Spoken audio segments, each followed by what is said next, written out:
আসন্ন champion trophy ভারতের বিপক্ষে মাঠে নামবে বাংলাদেশ। তার মধ্যে দারুণ সুখবর পেলেন বাংলাদেশ। চ্যাম্পিয়ন ট্রফি শুরু হতে আর মাত্র বেশি দিন নয়, চলিত মাসের 20 তারিখের মধ্যে শুরু হবে বাংলাদেশের চ্যাম্পিয়ন ট্রফির মিশন। প্রথম ম্যাচে আসলে অন্তত ফেভারিট দল ভারতের বিপক্ষে মাঠে নামবে বাংলাদেশ। বাংলাদেশের সেমিফাইনাল খেলতে হলে 3 ম্যাচের মধ্যে 3টিতে জিততে হবে। চ্যাম্পিয়ন ট্রফিতে বাংলাদেশের প্রতিপক্ষ যারা নিউজিল্যান্ড, পাকিস্তান এবং ভারত, 2 ম্যাচে দূরে থাকায় 1 ম্যাচে তো জেতা কঠিন কাজ বাংলাদেশের।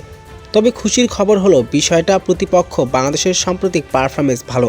ভারতের বিপক্ষে সবশেষ ওয়ানডে সিরিজ ঘরের মাঠে 2-1 ব্যবধানে জিতেছে টাইগাররা, আর পাকিস্তানের বিপক্ষে সবশেষ টেস্ট সিরিজে 2-0 ব্যবধানে হারিয়েছে ভারতকে।